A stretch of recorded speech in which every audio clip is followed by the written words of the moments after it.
What's going down? What's going down? What's going down? I had to do a little test real quick, had my headset on. It's J.A., a.k.a. Jonathan Anderson, your host of Noonish Sports and Tech, man. Hype right now. Got that boy MC in the building, you know. I ain't even mean to get. I jumped the gun right there, you know. I jumped the gun a little bit right there. I jumped the gun, you know what I'm saying? But got my host, my uncle in the house right here, y'all. What's going down, huh? Oh, nothing much, man. I'm feeling a little special. Yeah. I'm sitting over here in Jonas' seat. So since you're not here, Jonas, I'm trying to hold it down for you, man. Yeah. It's all good. It's all good, man. But MC, what's going down, bro? Oh, You been good, no? Been great, man. Yeah, man. Yeah, all right, y'all. Mic check right here. You know, just making sure we're good. 1 2 1 2 3 4 5. All right. Turn that off now.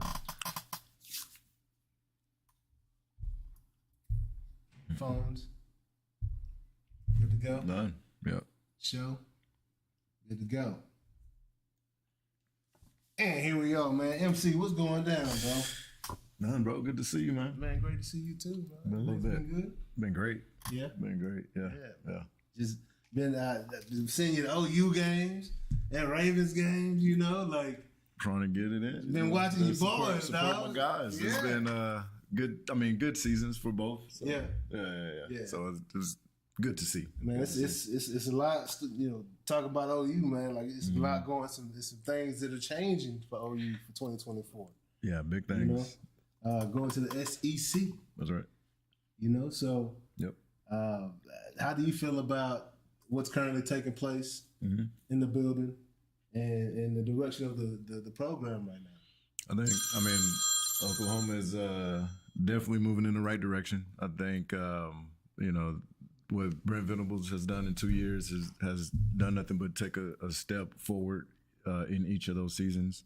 And I think this will obviously is going to be our biggest challenge, our toughest challenge. But I feel like what they do from a developmental standpoint sets us up to legitimately compete in the SEC.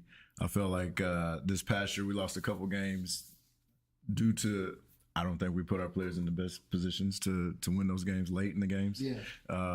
But I'm looking forward to seeing, you know, Seth Luttrell and Jojon Finley kind of man the ship when it comes to, you know, scheming up teams and what our offense looks like. Figuring out our O-line will be probably the most important thing going into next season. I feel great about our defense. We returned some guys that are some leaders and big time players. Will be, you know, NFL guys, first day guys.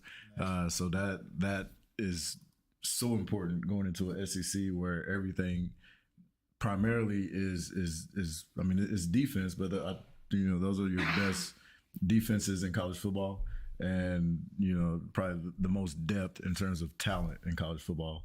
And so if you don't have your defense, if you're not packing your defense going into the SEC, you literally have no chance. And so I'm looking forward to what that looks like, and I feel good about going into it with what we're returning on defense. Nice. But yeah, I think we look good. Yeah, that was it any surprise to see Dylan Gabriel go into the transfer portal? Man, with the way things are, I thought he would go to the draft, to be honest. Yeah. I feel like, you know, it's a quality year. You know, I don't, you know, necessarily see him going to even Oregon and playing in a way that would propel him to like a top 10, top 5 quarterback. Yeah. I think he'll probably land in about the same spot that he would have landed if he left this year. Yeah. But no, I'm happy for him. And with the NIL and what it is today, I think, you know, seeing Clayton Green go to Missouri and get paid, seeing a handful of guys really all across the country that had really good seasons as freshmen and sophomore, just hit the portal and, you know, go get paid is the lay of the land. And I don't see it being any different. Yeah. I think you know, the landscape of college football in terms of what team enters that season in the fall is totally different from today going forward than what it was in the past. NIL is nuts, bro. Mm-hmm. It is. Oh man, they getting completely changed the game. Oh, they getting paid, bro. Completely changed the game. Paid. Quarterbacks average for a starting quarterback in the Power 5 conference is 1.8 to about 2.5. Oh my gosh. Average. Are you kidding me? That's so if you're getting a quarterback that has experience and he's hitting the portal, that's where you're going to be. Yeah. Wow. Yeah. So Oregon probably broke him off something nice. Yep. You know what it sounds like. They had to replace a good one. Yeah. But y'all got a young buck that out of Denton guy, right? We do. Yep. Jackson Arnold. Yeah, Jackson Arnold. Yep. Yeah. We also have, and so Jackson Arnold's there, and we got to see him a little bit in the bowl game start. I mean, we saw him sparingly throughout the season, but in the bowl game, he got to start. Yeah. It was his team. He got to lead, and I mean, he did well. I think it was a pretty good start for a true freshman. And so I'm looking forward to him developing. He definitely has the tools. He physically got it. Mentally, he's going to get checked. We're gonna see what he really got. Getting into this SEC ball. But we also have another young talent, Michael Hawkins Jr. Yeah, who is one of my buddies, Mike Hawk, who I played with at Oklahoma. That's his son, and he was a very talented, very efficient player, legs and arm, up at Frisco Emerson, out of Frisco Emerson. The quarterback as well. Wow. And so I mean that, and I think Booty's in there, and we got a couple transfers in. But to me, with those two guys and their talent and their upside, I think we got a really good young quarterback room that has a lot of potential. Yeah, that's exciting. That's exciting for any college. You know what I'm saying? But I know y'all ready for a big year. Trying to make a splash. Yep. You know what I mean? Yeah, we have to. We got no choice. Yeah. Whether you're going to make a splash or get smashed. You got people in place. How you feel about the recruiting class and the kids coming in? Good. We did this is our first. We had a top 10, number 8 recruiting class. Nice.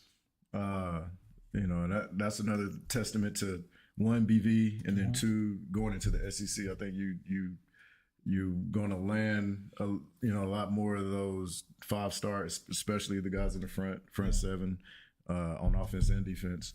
And I'm glad we landed some really big players. David Stone being the biggest on the defensive line, because at the end of the day, the game is won in the trenches. And we've needed it for a long time, and I know Coach Venables and all the guys there on the defensive side have made an emphasis to making sure that we have a great front four. Yeah. A great front four rotation at that. Yeah, man, that's exciting. Yeah. You know what I'm saying? You got to be excited for OU. All you Sooner fans out there, Oh, you Sooner fan too. Oh, yeah, I'm a Sooner fan. Since when? Since when?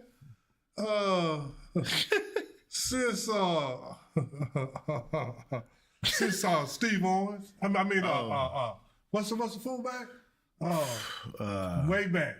I've been watching the OU since I was a kid. Because OU always had good. Yeah, Steve Owens didn't go to playing fullback. Yeah, that's right. Yeah, because Texas had Steve Wooster. That's two different Steve. But you kind of young for that. Well, I know Owens. So I always like OU because. And then they was a rival for Texas, and then a lot of times, they beat Texas, and I was a Texas fan too, and those were my two favorite teams, Texas and OU, and then when they played the Cotton Bowl, but so I couldn't really lose, Indeed. And then and then you got then when you came with Billy Sims, David Overstreet, and then I'm gonna go back a little further than that, Greg Pruitt, that's from not that. I know that's a name. Yeah, OU. Put it on the wall. I love OU. And then the Selma brothers and all that. I know all the OU players. I mean, not know them, but I'm just saying. Familiar. Watch them. I'm real familiar. That's awesome. Yeah, no, you too. I'm a historian. Yeah, I saw you play too. Yeah, it's love, man. Didn't see him long. I'm a history guy. I'm a history guy, so I know our guys. Man, yeah. Clayton. Joe Washington was my favorite. Just so you know. Yeah, Joe. Yeah, I didn't mention him. You didn't mention him. But hey, he was one of my favorites too. I mean, I got some. He was Pete Up. He was Reggie Bush. Straight up. Bro. Oh yeah, man. You talking about moves, man. You talking about being in front of you, then gone. Dip, like everything. Yeah. Dive from the like whatever. Like he was. Yeah, it was electric. I gotta go. Joe Washington. You gotta go to YouTube, and then not only that on YouTube, he went to the Redskins and did. He went to the Redskins and did that thing. Did that thing? Yeah. Oh yeah. And there's a Monday Night Football. He got traded. Our side, like us. No, small. He got traded to the Colts. He's shorter than me, actually. He's probably like 5. And he's not. He got traded to the Colts. The first week there, I think there was like a Monday night game. They just put him in. Yeah. He ran one. Then he had a punt return for one, and he caught one. Wow. That's just electric. Weapon. Yeah, it was a real weapon. I mean, I love it. That's fun. Yeah. So when they talk about all these guys, he the first kid. Nah, man, come on. Guys been doing that stuff, man. Guys been doing that stuff. Yeah. I mean, I ain't trying to hate on nobody, but that's just the real truth. We know how it is. We know, social media. Yeah. No, there's a lot of that, man. Like we were talking about Jordan the other day. And, that came up. The fact that social media. Yeah. Man, and this is the real truth, man. If Michael Jordan came along right now, social media would eat him alive. Because he felt. Yeah, no, because his first years, I said it to J.A. this week because he had Jordan conversations with me all the time. Mm-hmm. Man, his first 5 years, his first 3 years, he won not one playoff series, one playoff game in 3 years, but you the MVP and you led the league in scoring 2 years and you the MVP. They would put him in the same category with James Harden. You can put up numbers, but you can't win. Yep. And that's what they were actually saying about Jordan in real time. Right. See, but now everything is, but in real time, his first 6 years, they would say, man, the dude can score a lot. Matter of fact, I was reading the articles. I sent that to J.A. where they compared it to George Gervin. They said, oh, he's going to put up a lot of points just like George Gervin, and Dr. J.B. is not going to win no titles. Because that's what he was doing for 6 years. Right. That's a long time. 6 years, I mean, it's not like it was 1 or 2 years. I'm seeing, and then because I tell facts, people think I don't like Jordan. But I'm saying he didn't dominate like they make it seem now. He beat up on everybody. No, he didn't beat up on nobody in the 80s. Nobody. In the 90s. Yeah, in the 90s he did. Yeah. And just like we used to say when we were kids, when somebody hit you say, oh, you got to get your lick back. Yeah. He never got his lick back on those guys in the 80s. Yeah. They beat him up. By the time he started getting his licks, he was getting them on different people. Indeed. That's how. And I like Jordan. But in that where you're taking a stretch of whoever the person is, their most dominant stretch, and then marrying it to that person's and that person's and that person. Yeah, but you're not married, but you also got to marry that other part because you married with everybody else. He's the only one that don't get the negative part of his, just like LeBron. Oh, he melted down against the Mavericks. They bring that up all the time, this and that, about different players. All back then they couldn't play. He's the only one that's just, I'm just saying, there's some flaws in his resume too. When you go to his resume, he needed a few championships because once you do all that and then don't win championships, because half his resume don't hold that much weight. Yeah. So you need some championships to kind of offset that negative part that you did. I mean, that's the same way. We'll talk about football pretty soon too, because I know you're gonna talk about that. No, we're definitely gonna talk about that. I'm gonna put y'all mics on a setting. Make a switch real quick. Had to call an audible real fast. Well, you did something that I didn't see a bunch of coaches do over this last football. Make adjustment during the game. They keep doing the same thing. At least you switched up. No, I'm just you gotta make an adjustment sometimes. Yeah, you gotta make an adjustment. I'd rather do it right now than right. Then have a problem all the way to the end. Yeah, not a problem, but no, it could have been better. Work it out. Whatever the issue is, work it out early. So y'all gonna do this with us if you're watching.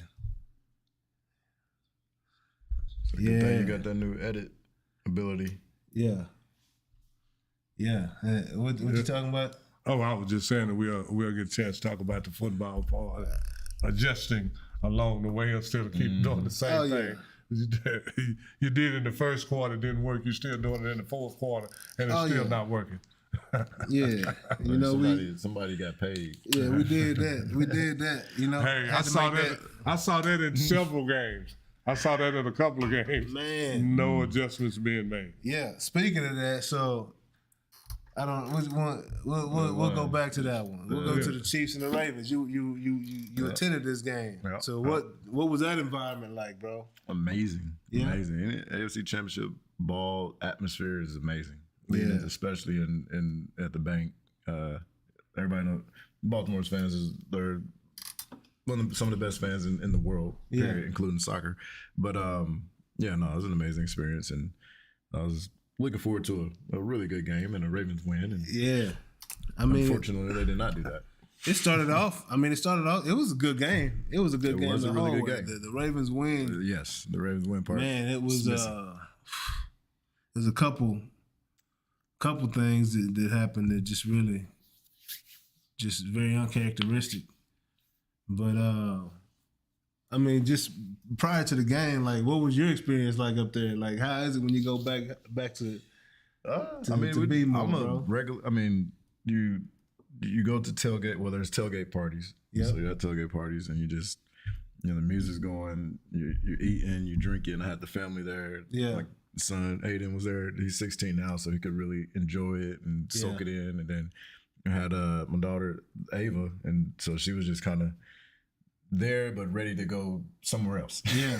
But for us, it was just it was a great time just being in the fans. In there with that type of energy, just with the fans and all that, and everybody just excited about where we're at and hopeful for Super Bowl. Yeah, it doesn't seem like it because Baltimore is one of the younger teams in the league. Mm-hmm. You know what I mean? Yeah. As far as the organization is concerned. Yeah, 96. So you think it's true fans up there in Baltimore? Oh, they're true. Well, they were originally the Colts fans, and so it was Baltimore. The Ravens was truly adopted, and it just awoke all of what was kind of sitting at bay. Yeah, they didn't have a team, and Baltimore got it all. Is getting it all. That's awesome, bro. It's great. I love the Ravens personally. Yeah. You know what I'm saying? Like the organization, the organization always take it all the way back. Yep.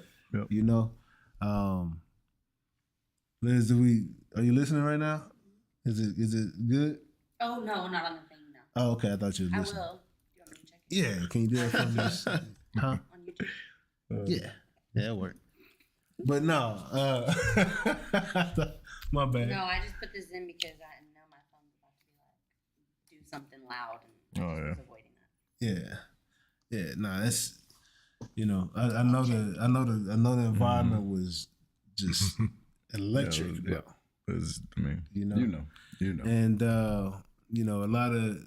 I know I had big expectations. I thought this game was going to be more like a 48-45 game, you know, 38, 28 game, something like that. Wow. And just because because of the quarterbacks, and I know what they're capable of doing, and the offenses in general, Mark Andrews coming back, I thought that was a big deal. Mm-hmm. I know both of the defenses are top in the league and for a reason. Mm-hmm. Very good. They're stingy. They don't give up a lot of points. So understanding that as well. But, I never put anything past Lamar, and I never put nothing past Pat, like ever. You can't. So, 48, that's a bit much. I wasn't in that camp.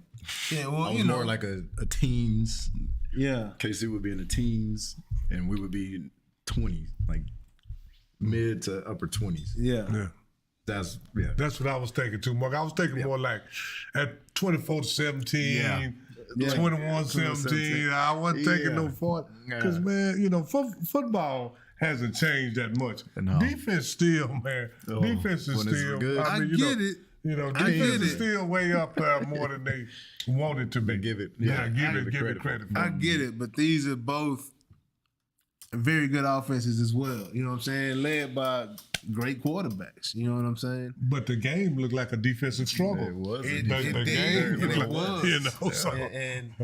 But is that because when you take that with I would say the two best quarterbacks on the planet, and then that game and what it presented, albeit Baltimore moved the ball in between and had some opportunities to punch it in and did not, but got punched out. The bulk of the game, defenses was balling. Oh, no doubt. No doubt about that. Does that taper your view of? Kansas City had a couple chances that they blew too. Really. Because both of them could, you know. Well, Baltimore was playing a very unconventional game from the usual, right? Absolutely. They only ran the ball. The running backs ran it 6 times. 8 times. 8 is it 8? Even either one. Yeah, 6 single digit. 8, yeah. I think one guy ran it 3, and 2 other guys ran it 2. Yeah, 7 or 8. So somewhere between 6 and 8. Don't matter. And then Lamar ran 8 times. Yeah, and that doesn't make sense because that's not who they've been all season. Yeah. You know what I'm saying? I know exactly what you're saying. I totally agree. and they had success when they ran the ball. Is a thing. Yep. And they I don't know, 6 yards. And Kansas City, the difference was Kansas City didn't run the ball successful, but they kept doing it. Yeah, Kansas City ran the ball, I think, about 30 times. It's effective. And they with about a 2.9 average. And they wasn't running the ball, but they kept doing it. But it was always the threat that they would do it. Exactly. And Baltimore kind of eliminated that threat. If you're getting 3 yards a carry. Yes, sir. I mean, if you're getting 3 yards a carry, that's exactly what happened. You know, you 4th and 1 if you get 3 yards a carry. Oh, it's effective. Yeah. You know? They were just taking that effective. clock, just running that clock down. I think the time of possession was 2-1. Yeah. Which, again, and that's why Kansas City kept running the ball. That's our time of possession. Like, that's our scheme. That's what we do. That's our we kill you, we smother you, and we milk the clock. Yeah. But, you know, here we are. Yeah. Looking forward to Kansas City Chiefs and 49ers Super Bowl. Do you feel like Brock Purdy is going and the 49ers are going to stick to their game plan? Or do you think they'll fall into the Pat Mahomes trap? They get hypnotized. Where you start trying to match with this is the Pat Mahomes trap. Try to prove. This is the Pat Mahomes trap. Pat is so dynamic. When you get down 7-0, you leave your game plan. But if you 7-0 down on other quarterback, you keep running. Yeah. But as soon as Baltimore got down 7-0, Lamar throwing. Yeah. What he threw 39 times Even and they ran after tying it up. Yeah. So, and I think that's the whole thing is that once you get behind Pat Mahomes, if you get a 3 and out, now you think you might go down 14-0. So you try to keep score. You try to outscore him and now you're putting yourself off the field. I think that's kind of the Pat Mahomes deal. It's if like, you get behind, you got to try to catch up because he may get farther ahead. I feel that. It's like playing ball against Steph Curry. Yeah. You're going to fall into a 3-point game. And that ain't going to work out for you. No, sir. Yeah. But no, man, that was a very entertaining game. You know, if you like good defense, which I do. Which I do too. Agreed. And, you know, it was, you know, that last interception over the middle in the end zone, that was a poor decision and a poor throw. That was a bad read. A really bad read. Yeah. The guy lifted his hand, but he don't got a route combination. It's cover 2, Tampa 2, Mike running down the pipe. Yeah. They had no body on the backside holding the backside safety. There wasn't any route to hold that guy. Yeah. He was just free and looking at Lamar, and Lamar stared right at where he wanted to go in addition to the indicator. And that was a bad read. There was a conversation that happened during the game between Odell and Lamar. Mm-hmm. Right? Oh, my God. Did you hear this conversation? No, I didn't hear the conversation, but Odell dad done chimed in, but anyway. Okay. Yeah. Yeah, it just came out. Yeah. So what was the sideline conversation? recording. yeah. So it was Odell Lamar sitting on the sideline, and Odell is reminding Lamar, he's like, you changed the whole dynamic of this game when you run.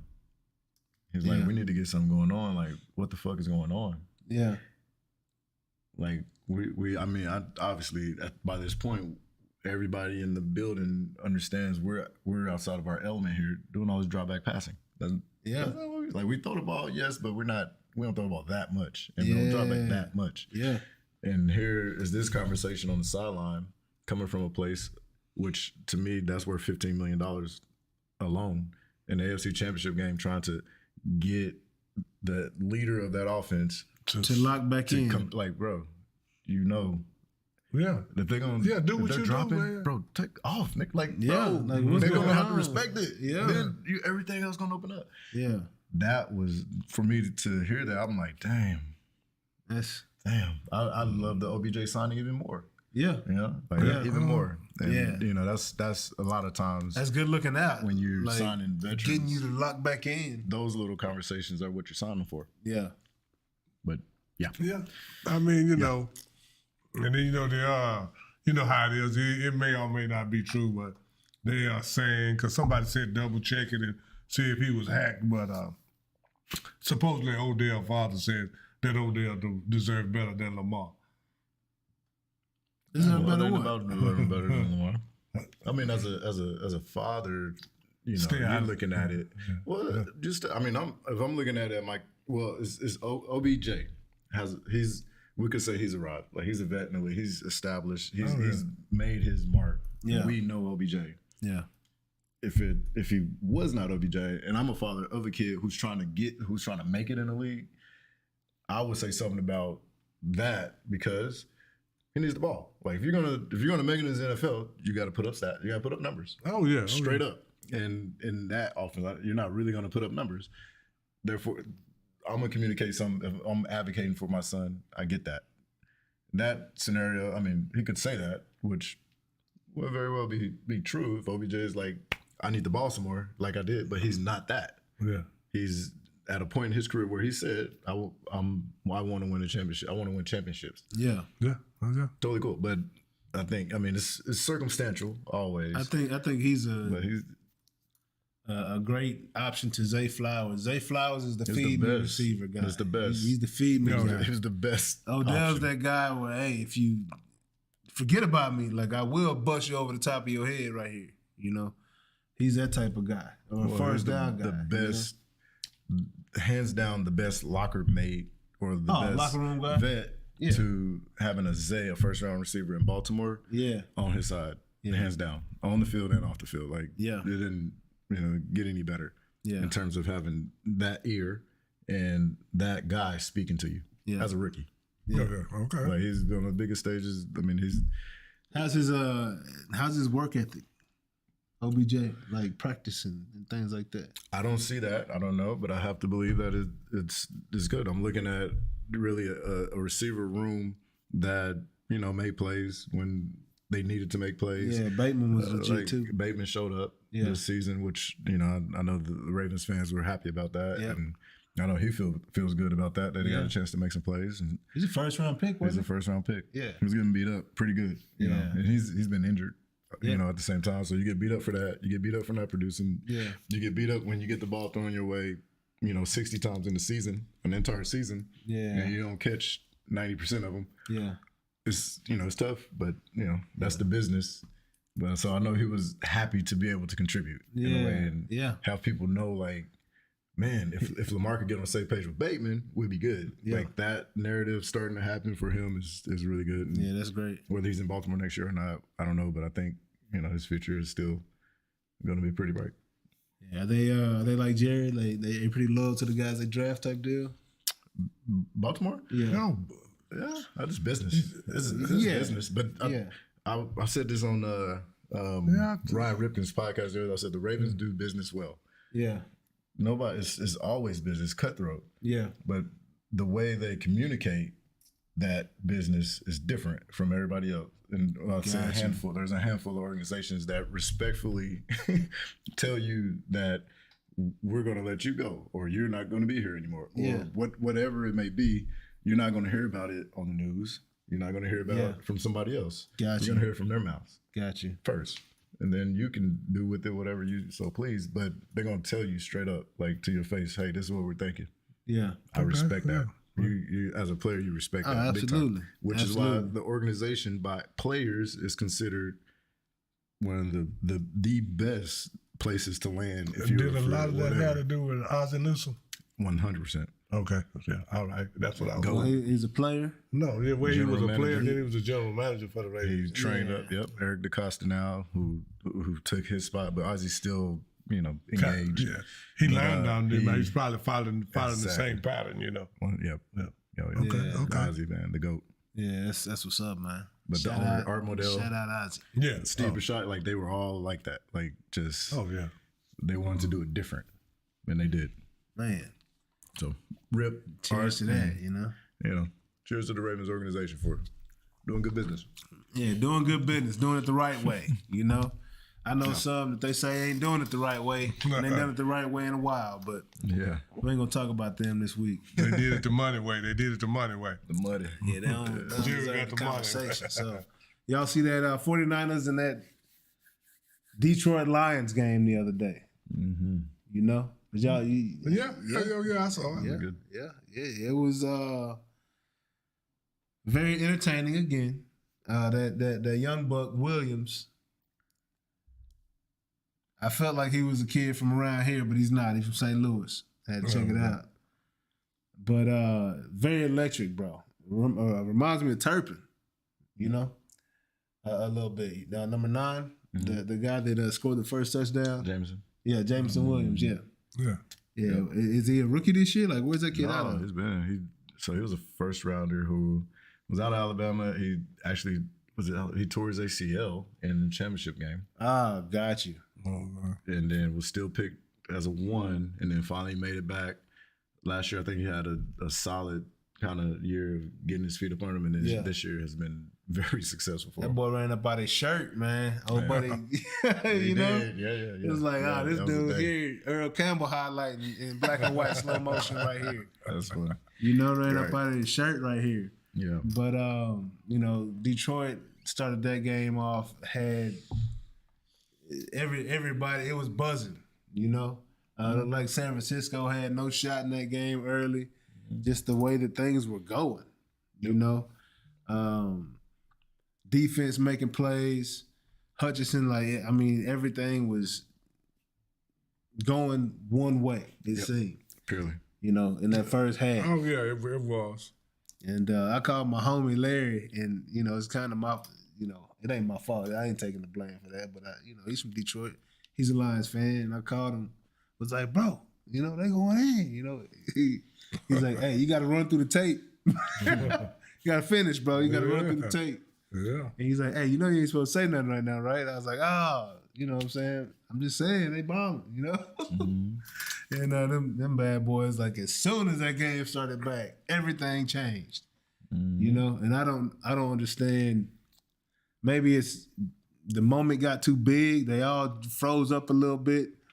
I know it was some bad calls in my opinion. Like I don't know where this aggression has come from. It's like they're playing mad. Going for it. Yeah. Like, I don't get it. When you're in field goal range, like what I understood in the first half is take the points. You know what I'm saying? Take the points in the first half. If you can get a field goal out of it, kick a field goal. No questions asked. But things have changed, I guess, with this pro offense world we live in now, And Detroit, to me, just looking at the game, Detroit made adjustment when they didn't have to. Detroit that was good. Was throwing on first down. Yep. They were doing all this in the first half. Just go look at the first half. Every first down. Every first down. They became so predictable. I mean, when the game started, they were, like I say, passing on first down, passing in wrong situations, running in pass situations. And then in the second half, they was running in running situations, say run on every first down. Yeah. I mean, so they kind of took themselves, Instead of playing to win, they were playing not to lose. Yeah. Yes. You know, they said, okay, since we got the lead, we're going to run. And they got stagnant. Then San Francisco scored. Yeah. And you know, and San Francisco got a little hype. And they got, then the moment started getting big for them. But they kind of put themselves in that situation. And I think, to me, you know, I'm old school. You got to stop me from doing what I'm doing before I change. Yeah. Period. Yeah. You know, Don't fix it. I mean, you know, and that's what Detroit did. Yeah. They changed when they weren't stopping them. Yeah. I mean, that's just my little point of view of it. Yeah.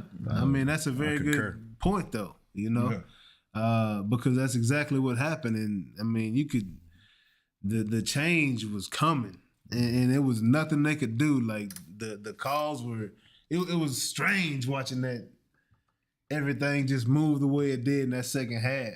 Right. And I'm talking McCaffrey and Debo. I saw a lot of Debo and I saw a lot of McCaffrey in that second half. Oh yeah. And a whole lot. Yeah. And Purdy, man, that kid, said Iowa State kid, right? Mm-hmm. You know, he's made some good decisions. he's pretty solid. On when to run and when not to run. Yeah. You know, he made some pretty good decisions. And he gets the guys the ball in a way that they can make a play. You know what I'm saying? It's not like they catching it going into the ground or reaching and stretching. Like they're catching and going. You know what I'm saying? On the run, in stride. But no, they're good. That was one of the greatest AFC Championship performances ever. Yeah, they were down how much?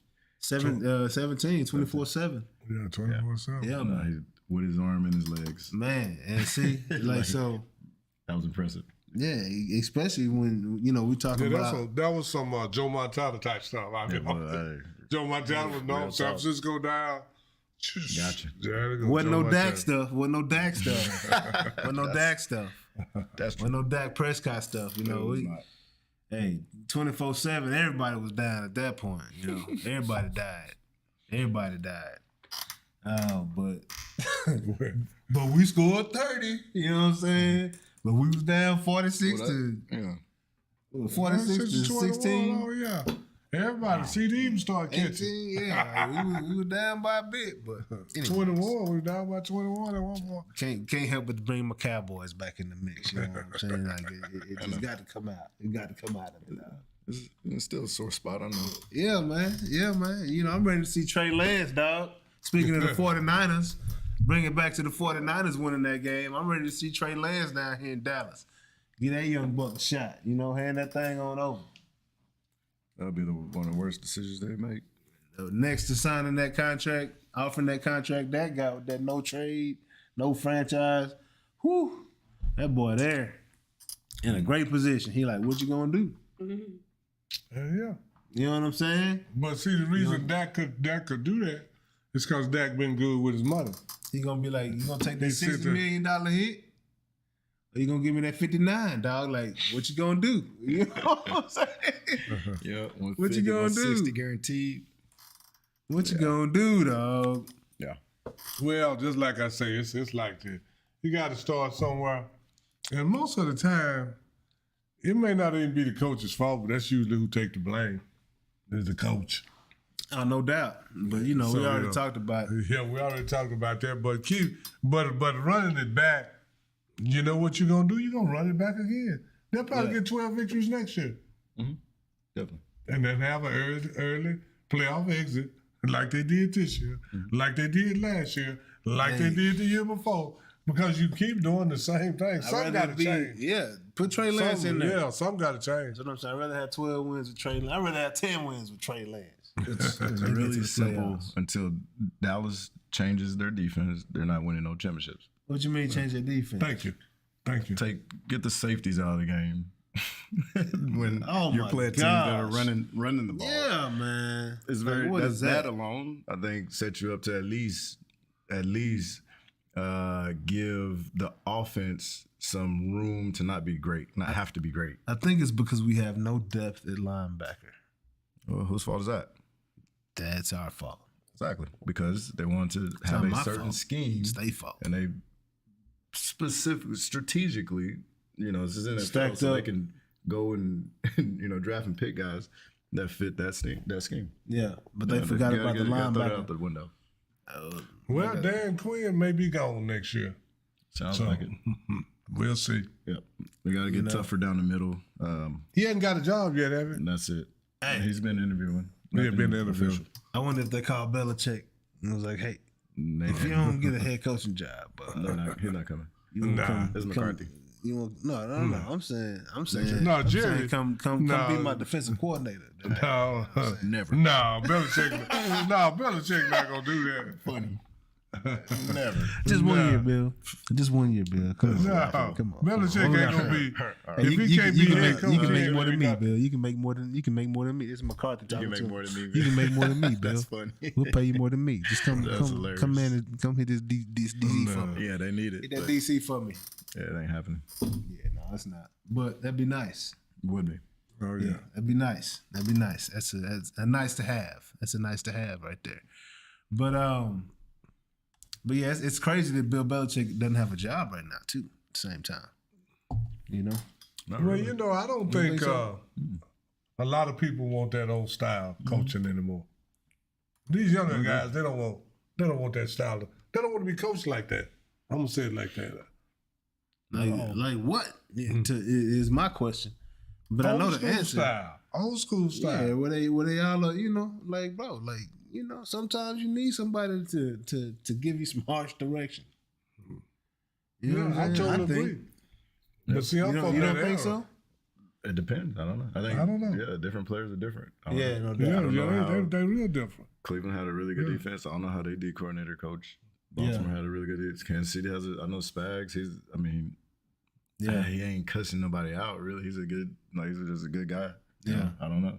It depends. Different players respond differently. Have you been around Belichick long enough to like him speak or speak with him or No. yeah? Got you. I always wonder how see it from a distance, just like you. Yeah. Just, You know? Hey, I don't know. I think he's hard to talk to. I mean, the way he talks to the media. Well, I think he don't seem like one of them guys you go to, hey, Coach Belichick, how you doing, man? He don't seem like that type of guy. No. He just don't. Yeah. I mean, because he's very short and snappy and everything with the media. You know, matter of fact. On to the next thing. You know, it kind of. something to do. Y'all see when Blake is it Blake Zappi? Is that his name? Zappi. Mm-hmm. When it was after a game they just won, he turned around, saw Belichick, and was like real. Mm-hmm. Then he looked over and saw the offensive coordinator, was like, you know, like dapped him up and all kinds of stuff. Like just the way, the energy that he had towards two different people in the same moment. That sucks. Oh yeah, says a lot. As a quarterback, you know what I'm saying? With the head coach has to be like, my guy. Like, but he was just very like military almost. Yeah. You know, like it was wild. It was wild to see. But anyway, as we thought, the Lions won. I'm sorry. Lions went home. the Lions went home. The 49ers won the game. My bad, Detroit. I didn't mean to do that. We even got our blue cups out. But yeah, man, that was sad, man. It was a good game, man. I thought Detroit was gonna win. That's next year, man. Unlike what the coach said, I think y'all have a very good chance of getting there, but nothing's guaranteed. But great job. Moving on, past that. Super Bowl is being played. In 2 weeks, we have the Kansas City Chiefs and the San Francisco 49ers. You know, it's gonna be a pretty good game. You know, the question is, I'm picking the Chiefs. Who you got? So you picking the Chiefs up? Until somebody beat them, I'm gonna pick them. Until somebody beat them? Yeah, until somebody beat them. And I don't think San Francisco is as good as Baltimore. I really don't. I mean, Baltimore beat the brakes off them pretty bad. Baltimore beat the brakes off. I mean, and even if they hadn't played, I would still think Baltimore is a better team than San Francisco. I don't overall team. Did Debo play in that game? That Baltimore and San Francisco game? I think he went out at half. No. Yeah. He played that game. He didn't affect it. Okay. Yeah. Okay. I think Debo played that game. Yeah. Nobody in San Francisco affected that game. They did. Early they did. You know? They did early. We were just opportunistic. Once the field shrunk, we was able to make plays. But they absolutely, in between, like they were moving it early. Yeah. And then we was able to, make some adjustments and then figure it was lights out. Yeah. Mm-hmm. Now, this may be a high-scoring game. Well, I'm going to say this. For San Francisco to win, I think they got to put up 30 because I believe Kansas City will put 28 on their defense. I think for Kansas City, for them to win, I think Kansas City, they'll score a lot easier on their defense than they did the Ravens' defense. I agree with that. If they can put up 17 on the Ravens, I think they can put up 28 or 30 on San Francisco. That's just my thinking. Yeah, I feel and that. So that means now, San Francisco, you got to put up 30 or 31 on a top-notch defense that's sure been looking stingy lately. So I'm going to pick Kansas City. And then plus Kansas City got Pat Mahomes, man. I mean, the Pat Mahomes effect is, like I say, if you get down 3-0, you got to throw all the time now. Because if you don't, Pat Mahomes going to put you down 10-0. And I think that's in the minds of everybody. If you get down, if you're ahead, you might keep running. But if you get down even 3-0, you got to throw all the time. I think that's that mentality. Because you're afraid that if you fool around and don't score, you was down 3-0, you're thinking that you'll be down 10-0.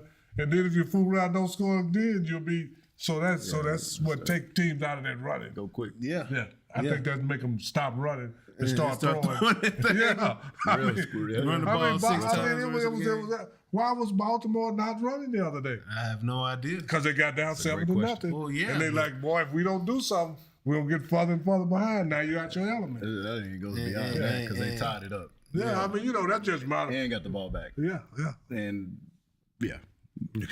I'll tell you, I think Kansas City. So with San Francisco, with what I saw with Purdy using his legs, it would be very interesting if they show up in the Super Bowl and we see Purdy run for 80 yards and a touchdown. Yeah. Wow.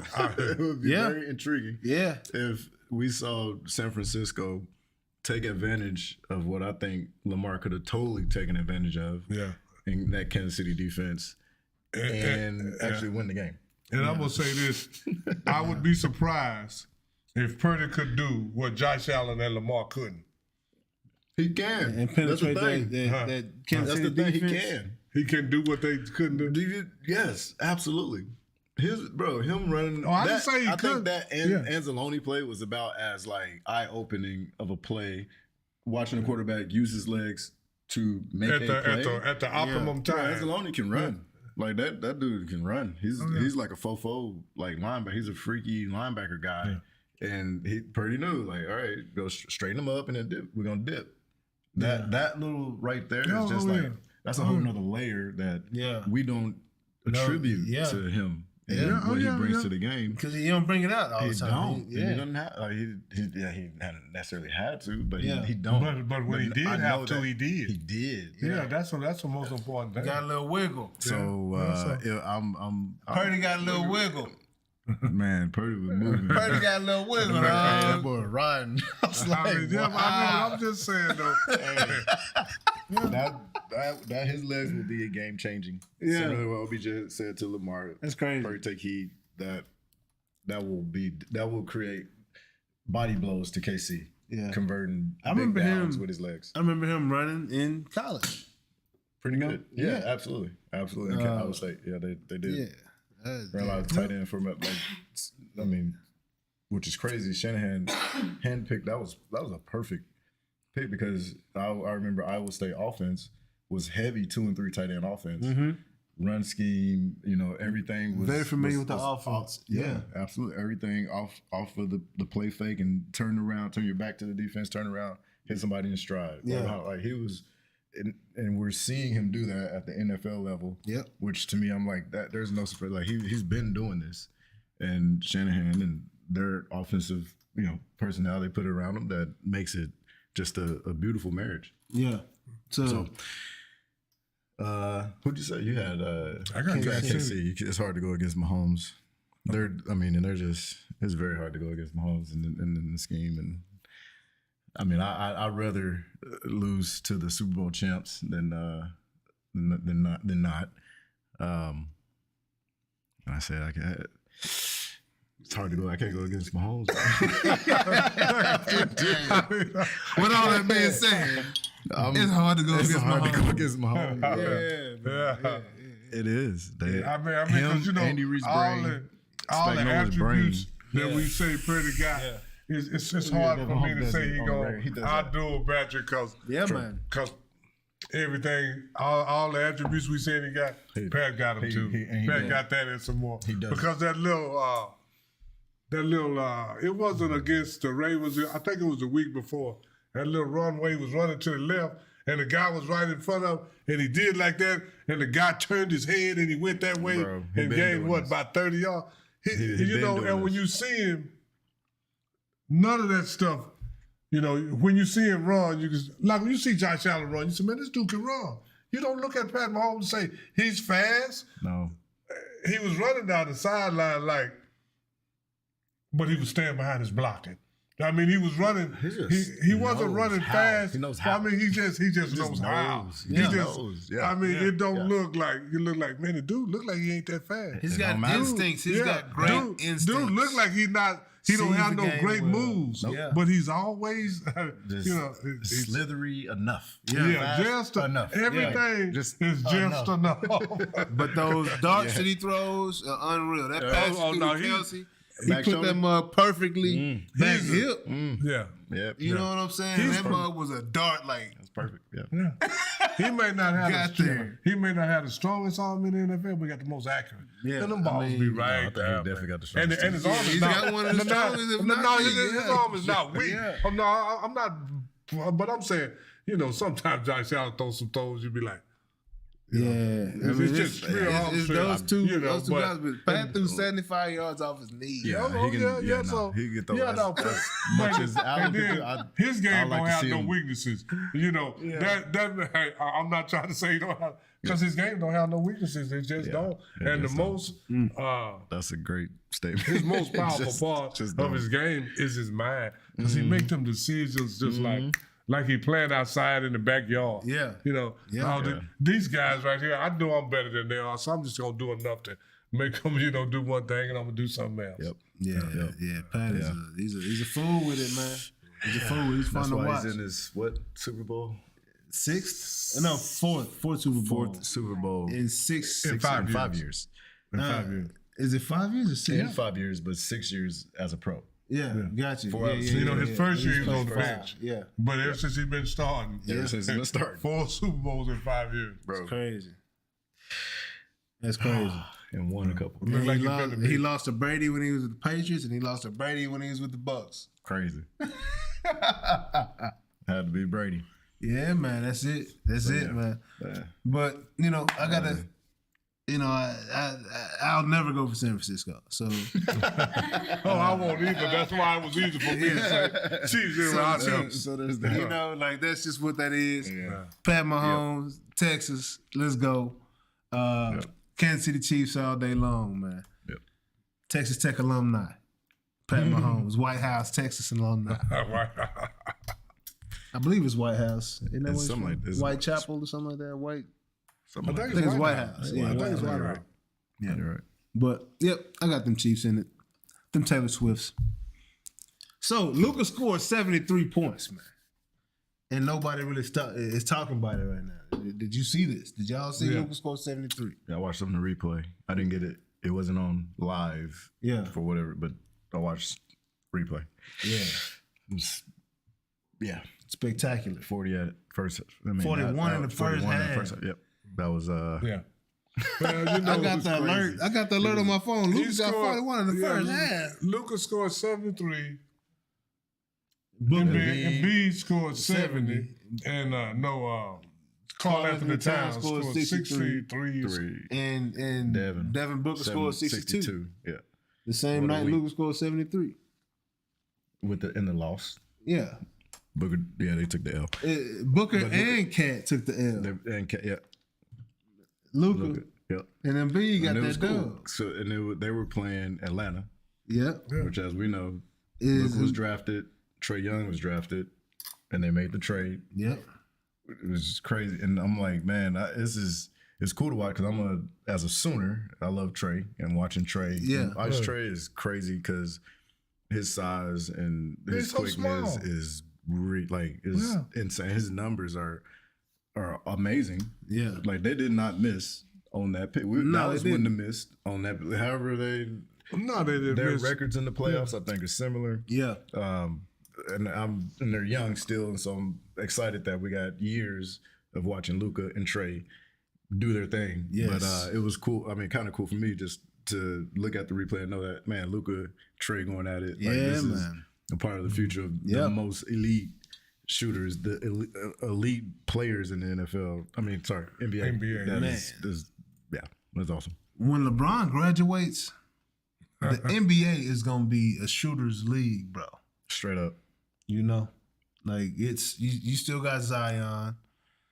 You know, if he's on the court, if he's playing, he still will punch that bad boy in your eye. But other than that, all the big men and the guys are the game is changing again. You know, even Wemby shooting, bro, like 7-4 extended.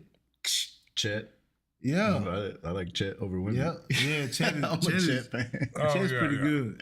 Chet's pretty good, bro. Who's that? Somebody the other day not saying that Yao Ming can't play. They said Wemby gonna be the next Yao Ming. Man, I mean Yao Ming was good, but they say he's gonna be the next Yao Ming. Yeah.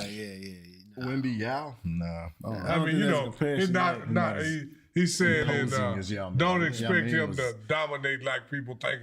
They were saying in that sense because they're both around the same height, but he's gonna play more in the Yao Ming level than he is in the Shaq. I like yo. LeBron or a. I like the Ralph Sampson comparison. That's a great comparison, actually. I mean, man. And I'm gonna tell you like this: if he can get good as Ralph Sampson, he'll be doing something. Okay. He'll be doing something. A couple other things around him. Man. I don't think he is is he the centerpiece? I don't know. He will be. Talking about Wemby? Yep. He will be.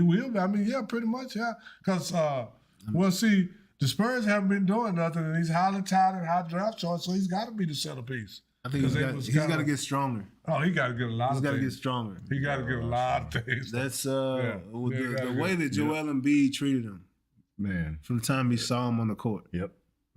He looked at him. Yeah, Joel Embiid looked at him like, I'm going for 7. I mean, he looked at. That'll be like, Mark, you playing wide receiver, I'm playing DB, and I walk with you. All right. You know, I mean, because of my mind, because he looked like, man, that dude there. Like, you know, he almost did like. He might as well just say.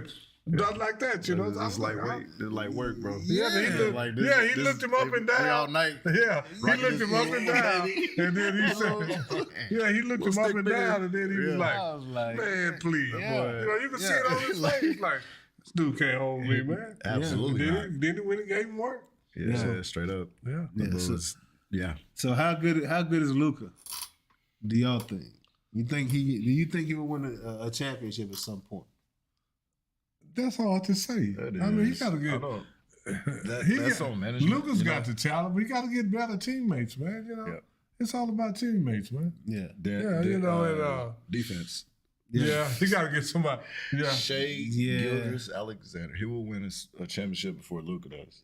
Oklahoma City will win a championship before. I mean, they got so many picks, and they got so many picks, but their depth is ridiculous. They do have picks, but what they developed has been insane. Like, they are a problem. Defense, they got defense. They run. You been watching a lot of OKC? Here and there. I've seen enough. And then obviously their record speaks for itself, but I've seen enough to see like they're like a problem. Second or third right now? 1, 2, 3 was one at one point. So Yep. In the West, In the West. Mm-hmm. And it's some young teams up there. I know the Timberwolves up there right now. Indiana. Because what's his name? Halliburton? Yeah. Oh my gosh. That kid can play, man. That kid can play, man. Yeah, that kid is pretty good. Yeah. And I also like, speaking of young guys, man, when I see DeAndre Fox, man, he remind me, I mean, he go 100 miles an hour. I mean, he's like John Moran, Russell Westbrook. When he get the ball, he's flying. I mean, He gonna make something happen, and his teammates, you know, you got to come with him, else he gonna leave you. He kind of like Red. He's kind of like Westbrook, you know, when he get that ball. Oh yeah, and he going You know, sometimes I'd be like, slow down, but then you go down there and score, so you can't say nothing. Right. Yeah. No. Yeah. That good play. Yes. That good play. Yeah. Stop. Now go. No. Good. Oh, good. Yeah. Bro, so how y'all doing on time right now? We should wrapping. Are you good? We can wrap up. Or All right, cool. Yeah, no, we'll take a little break. You know, if you gotta do it. You know. yeah. Okay. Just because I know we're getting to that. We're there. To that spot. Yeah, bro. But no, man, appreciate you coming on the show. MC, you know what I'm saying? A lot of fun having you, dog. Sure. Talk a little Ravens, little football, man. Right. Little basketball too, because I know you love that too, dog. But, Of course. yeah, man, you know what is good, bro. Pleasure, man. Next time, have Jay back in the building, it'll be all gravy, bro. Oh, yeah, nice meeting you, man. Likewise, Pop. Good. Yeah, man. So Nice meeting you too. we'll be right back, y'all.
And we are back. Yeah, man. So MC had to run, man. You know, it's great seeing MC, man. It's been a minute, bro. That dude, the perspective that he come with, you know, from the football, you know, standpoint.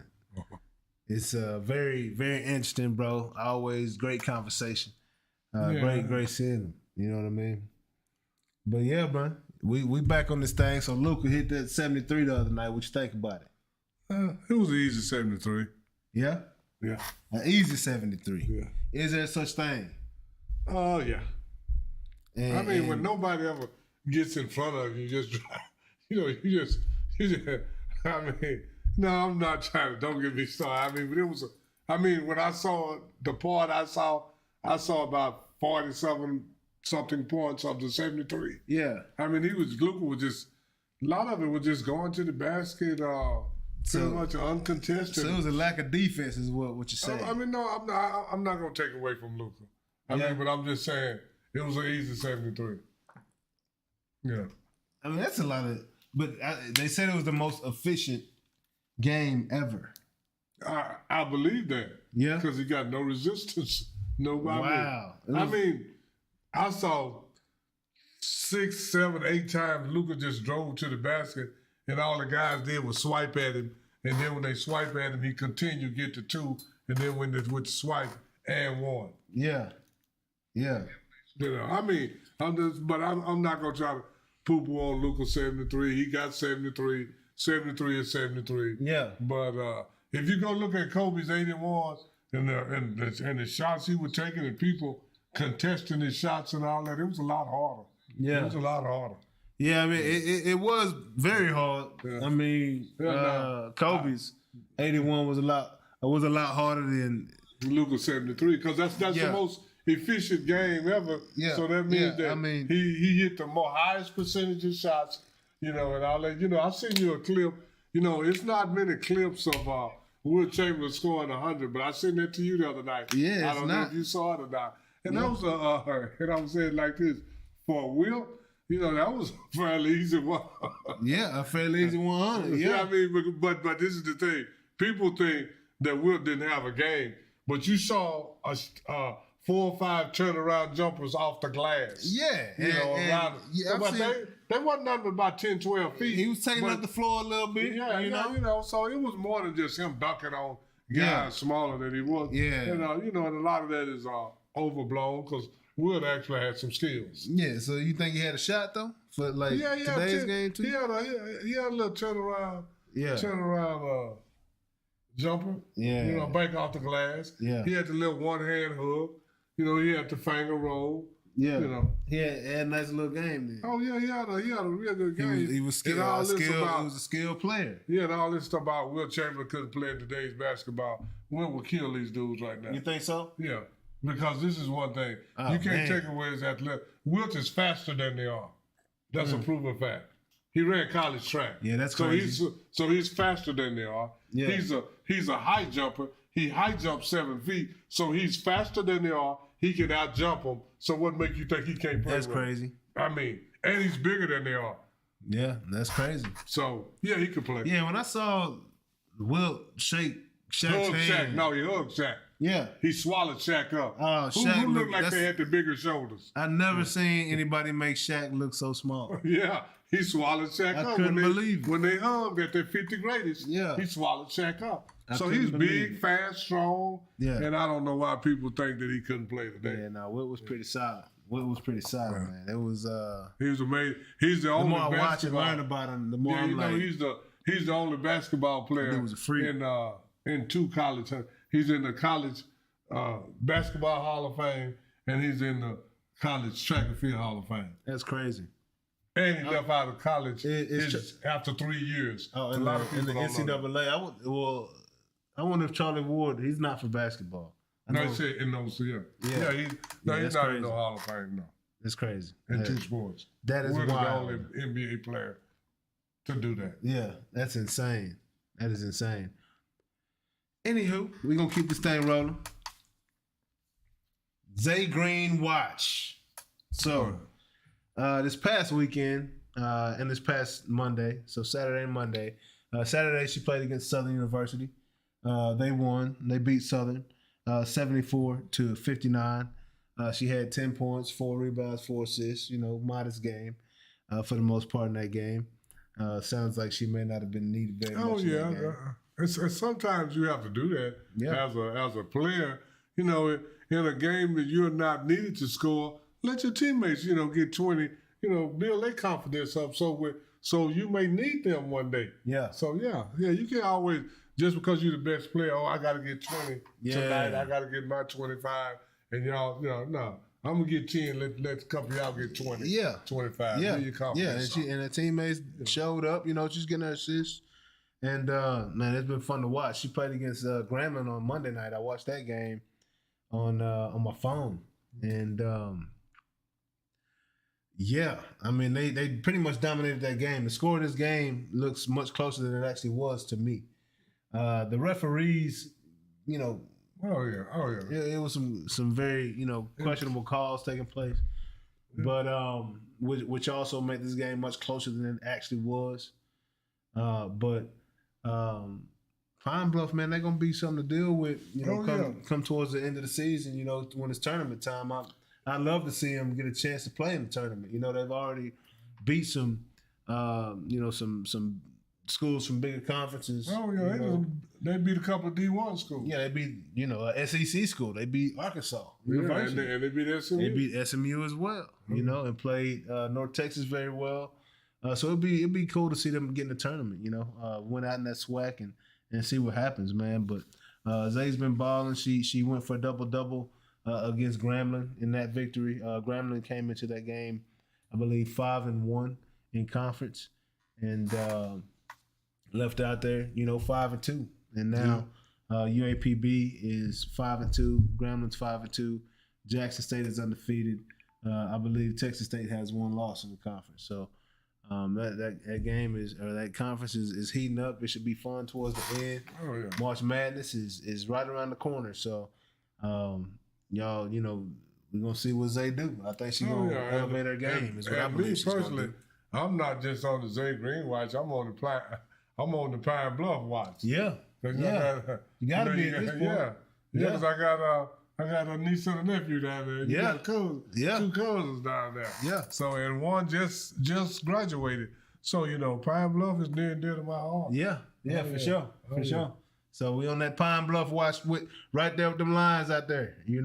But keep balling, Zay. Yeah, keep it up. Texas Rangers news. So, our beloved Texas Rangers have decided... Our World Series champion, Texas Rangers. Our World Series champion, Texas Rangers. Texas Rangers, not just beloved. Our champion Rangers. Yeah. Because we love the Cowboys, but they don't love us back. That's a whole nother story. They don't love us back. Yeah.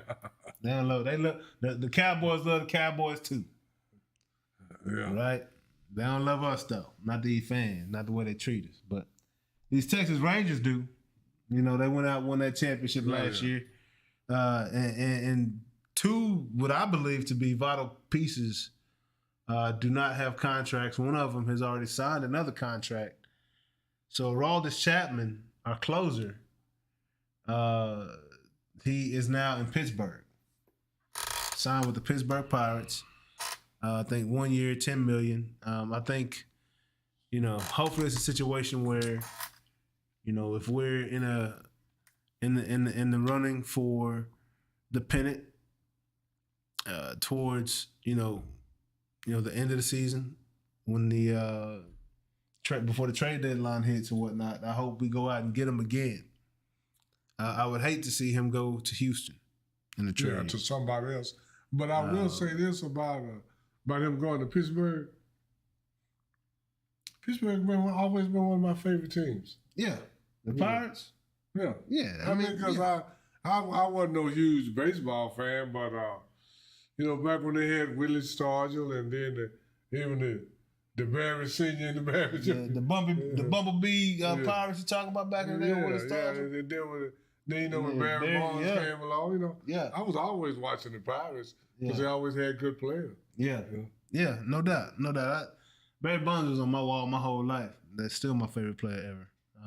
As far as the Pirates are concerned, Roberto Clemente was a great Willie Stargell. Latin Willie Stargell. Yeah. Oh yeah. I had Dave Stewart. Wasn't Dave Stewart on that team back in the day?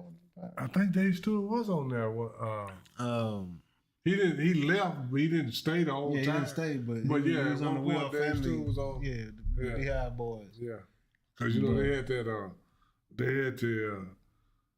It was a group had a song I called "We Are Family." That was like their theme song at one point. Yeah. Oh yeah.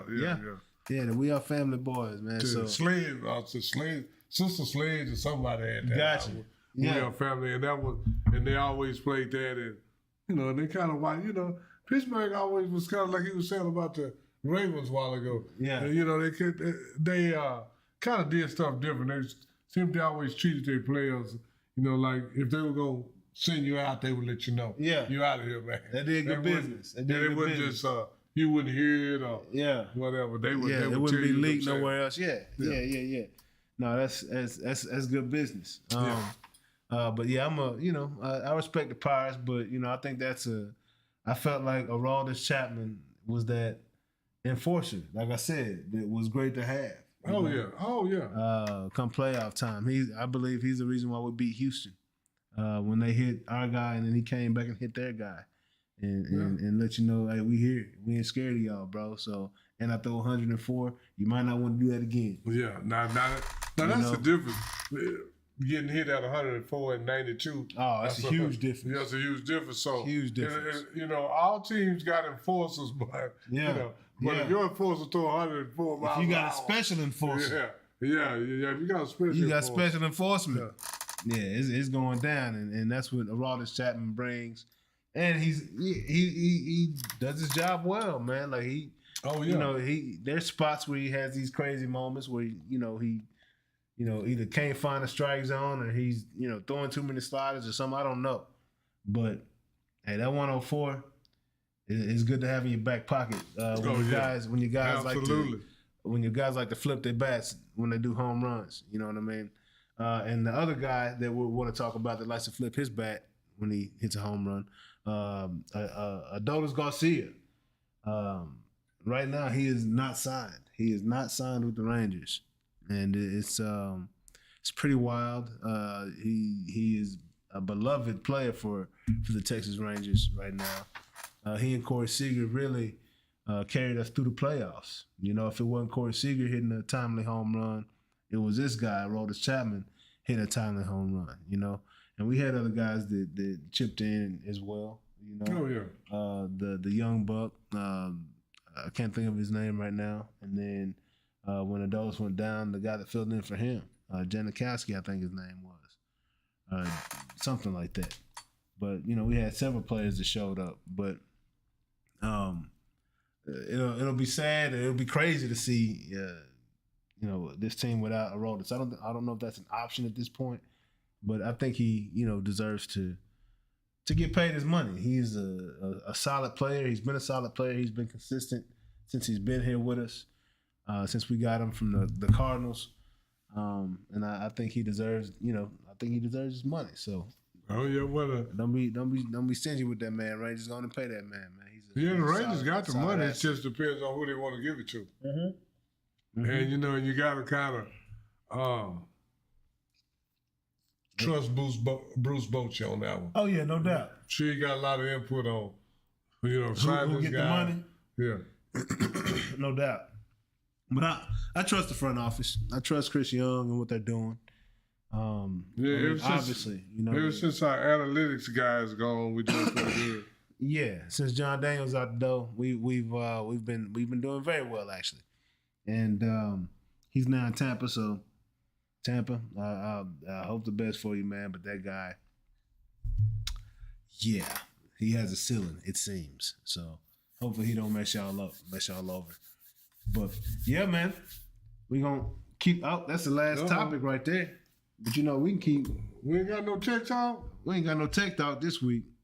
I mean, I don't want to talk about this without Jay here, but Elon Musk has successfully completed his first Neuralink surgery. So there is a person that has the Neuralink chip implanted in their cranium, and Elon Musk did it. Elon Musk didn't do it. Oh, but that's his. The Neuralink is his creation. So somebody volunteered to let them. Yes, do it? Yes. Someone has volunteered to let that happen. So I got to do some research on that. Yeah, this is going to be interesting to see what comes from this. Elon Musk said that there was positive neural wave signs after the surgery was completed, but it's still early right now. We don't know anything, but we will see. We will see. Yeah, and we'll see what takes place. All I can say is that they can do it on somebody else. I'll put it that way. Man, I'm telling you, I don't want no part of that. Nah. You ain't implanting nothing in me. Nah, not at all. Yeah. Not with my knowing. It ain't going down like that at all. So I'll watch. Yeah. I will watch. I'll figure out how to hack your Neuralink and watch your point of view. But nah, man, it's been a good week, man. Cowboys, I hear that that Jerry Jones is not making a commitment to extending Dak. That's a good move. That's a great move. Yeah, it's a great move. Yeah, he's not extending Mike McCarthy out there. Did he say Mike McCarthy as well? Oh yeah, they said that when he said he'll be back next year. Yeah. But when not this year, he had a lame duck. He had a lame duck year, and Dak had a lame duck year. I think they'll bring Mike McCarthy back before they'll bring Dak back. Unless Dak has a spectacular, un-Dak-like year and wins the Super Bowl. Jonathan, he had a pretty good year this past year. I said and wins the Super Bowl, though. The Super Bowl part is all that matters. Yeah, but this is the whole thing. So if you don't win this, the only way you can bring him back is win the Super Bowl. Period. Yeah, simple as that. Yeah. Period, Dak. Only way you get paid, win the Super Bowl. And I'm going to tell you like this. I was very respectful because Mike was here. But Lamar, I didn't want to hurt my feelings, but... Nah, you could have said I'm just Lamar, the record is showing. He played 6 playoff games. He got 6 touchdowns and 6 interceptions and 3 fumbles. He got 9 turnovers in 6 playoff games. Lamar got to beat Pat. Now it doesn't. Brock lost to Jordan Love. Dak lost to Jordan Love.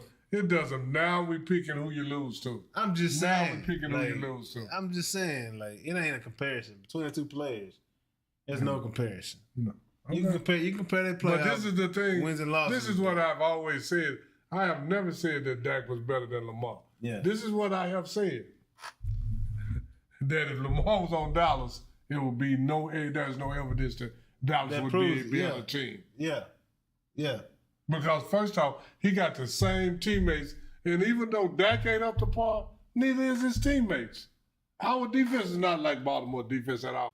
Or would you rather it be how it is? I'd rather for it to be how it is. Oh, no. Because you know why? If Lamar comes down here, he's going to get the same results as Dak do. No, he won't. Lamar is a more impactful player than Dak. Okay. He's a more impactful player than Dak. It's not proven in the outcome. It doesn't matter if you lose to Patrick Mahomes or you lose to Rob Bowen. You lost. Yeah, he lost. You lost. But that was also and I'm going to use your logic on, like you told me, they held the 17 points. What more could his defense do? What more could Baltimore defense do against Patrick Mahomes? They held him to 17 points. I tell you one more. You're right. You're right. They could have held him to 7. You're right. And they would have won. You're right. Yeah, I'm just saying, what more could the defense do? You're right. So, and he had 2 turnovers. He had an interception and a fumble. Lamar had 2 turnovers. Yeah, he did. Yes, he did. Costly turnovers. Costly. Costly turnovers. I'm just saying, I'm saying with the same teammates, Lamar is dynamic. I'm not saying that he's not. That was a poorly, But with this same offensive line. Again, they ran the ball 6 times to their running backs. But this is the average thing. 6 yards a carry. So, look how many bad decisions Dallas coaches done made. That's a lot So of you sixes. think if Lamar was in Dallas, that Dan Quinn and Mike McCarthy would make different decisions? It's the coach. A lot of that coach's decisions hurt Lamar. If he came to Dallas, he would have the worst problem that he got now. Man, Because Mike McCarthy make horrible decisions. I don't know why they didn't run the ball. Dan Quinn make horrible decisions. Baltimore, I don't know why y'all didn't run the ball. After I the don't game either. tied up, That's a coach's decision. and they scored 7 again, or whatever it was. I don't know why y'all stopped running the ball. Because the That's Pat crazy. Mahomes That's effect crazy. took place. You're down by 7, and you got to try to score because you don't watch out Pat to score again. Now you're down by 14. Yeah, but they scored. They scored on an amazing play by Lamar Jackson.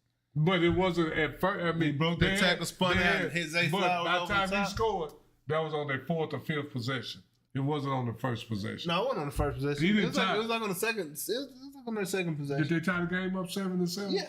Or they tied it up 7-7? Yeah, they tied up 7-0. Okay, and then the Then next Patrick Mahomes came came right down. back. The next was 14. Yeah, the Pat Mahomes effect just stayed in effect. Instead of them coming back running, they Actually, I think the defenses held there at 7 for a while. yeah, they held both of them. You know? So like I say, It was a, that with was a the good same teammates and the same coach that Dallas has now. I mean, Lamar may get us to 13 victories instead of 12. Yeah. But with the same teammates, not gonna be because this is the thing. Even if Lamar's the quarterback, CD still not gonna get no separation. CD gets separation. CD just need like that throw that Pat Mahomes made to I promise you, Kelsey. John. How much that Go look at the first one. separation was created from the throat. That Kelsey that first Kelsey touchdown on that back hip. Because Kyle Hamilton was all over Kelsey. Exactly. But the throw, he threw him open. So Dak don't do that. Dak wouldn't have made that throw right Patrick there. Mahomes the only one in the league that could do that. I don't know. Huh? I ain't see Lamar played the same game. He didn't do it. He didn't throw his receivers open. No, he so didn't. evidently Pat Mahomes, the only guy that can do that. Actually, Zay Flowers, that ball was punched out at the goal line. What's you that? can't blame Yeah. Lamar for that. You know what I'm saying? It was another play earlier in the game that was called back. You can't blame Lamar for that. Same way like Dallas defense kept itself on the field by penalties. You can't blame Dak for that either. No, but you can blame Dak for that first interception he threw. Where they only you had 17 yards blame to go. Lamar for the fumble he had. And then you can blame Dak for that pick You six. can blame Lamar for that second interception, throwing in the triple. He had for the first interception, throwing in the triple coverage. All that's Lamar's fault. But Two turnovers. They still two had turnovers. They still had 80 yards to go on one of them. Hey, but they had 2 turnovers. Okay. Yeah, but Dak gave up 6 points on one of them, and they only had 17 yards. Like this and they only had 17 yards to go on the other one. Hold on. Wait a minute. You know what I'm saying? I'm gonna give 14 points. At least Lamar stuff was way down.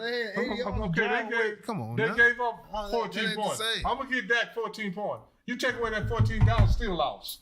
Yeah, but the game was out of hand because of that 14 early. Right. So, but the game never got out of hand. Because see this thing, the game got out of hand, but the game never got out of hand for Baltimore, and Lamar still couldn't do it. He did it, but his guy fumbled his goal line. So if he played with Dallas and he had 2 turnovers, he wouldn't. He got his guys in position, but the guy fumbled at the goal line up. Like, that's what Lamar did. Dak never got his guy in position to be close to anything. Because they were already in that down game. by 21. Because of Dak. Because a couple of them balls bounced off CD, that would have been a first down. CD though, Johnson, I'm didn't not bounce off of Go back. bounce off Yes, CD. it did. Go back and I promise you, the Noonish fans, go look up the game. 4 balls bounced off CD Lamb. I'm counting. Not in the first. Yes, it did. In the first, four balls bounced off CD before he caught one. 4 balls. Go look at the game. One ball, he was reaching like this. But it hit both his hands. But he still. What receiver don't go across the middle and stretch out like this for a ball? Low to the ground. The ball wasn't high; it was low to the ground, so it wasn't gonna get. Any receiver to play for Pat Mahomes or Joe Burrow. Fans, go look at the game. 4 balls hit CD's hands before he caught one. Well, it don't matter if the DB was on him or not. That's because he didn't create any separation. But I'm sitting there counting. 4 balls hit CD's hands before he caught one. By the time he caught one, they were down 21. No. Yes, they were. Why were they down 21? Go look at the game. Go pull it up. Why were they down 21? Because Dak threw a pick six, and then he threw a Noonish pick in the red zone. This is what I want J.A. to do. Go back and look at the game. I saw the game. No, you I went back and watched the game. Go back and look at the game. And if 4 balls, I got notes on the game. Hit CD hands. I want him to bring a crow up here and put it right here, and I'm gonna eat it in front of y'all. But 4 balls hit all over CD. Not in the first quarter. Yeah, in the first half. Before CD caught 1 pass, 4 balls bounced off of him. Hey, they had more catches than CD did in the first half. Yeah, right. But this is you're absolutely right. CD don't create no separation, so tell that to his mama. Michael Parsons don't get no sacks. Tell that to his brother. And tell Dak, and then tell Dak, brother, that if Dak leave, I'll be happy too. So when Dallas keep doing the same thing, they can't blame it on Dak no more. Because we used to blame it on Tony Romo. Now we blame it on Dak. Been going on 20-something years. And it's more problems than and I'm the most critical on Tony Romo. But I got to tell you this, Tony, the problem is bigger than you. The problem is bigger than that. Michael Parsons was drafted to be a linebacker, not a defensive end. It doesn't matter what he doing. He's not the only one doing that. Come on. Khalil Mack, all them guys, they doing it, but he not. That's just an excuse. There is no crying in football. There's no crying in football. Hey, make sure y'all check out the Grammys this weekend, man. Yeah, check out the game. Make sure y'all check out the Grammys this weekend. Check out the game. Check out the game this weekend. When this is all over, me and Jay will be up here wrestling on the phone. No, we'll be up here hugging each other, saying, I love you, Unc. I love you, nephew. We're gonna see y'all sometime next Wednesday. Right.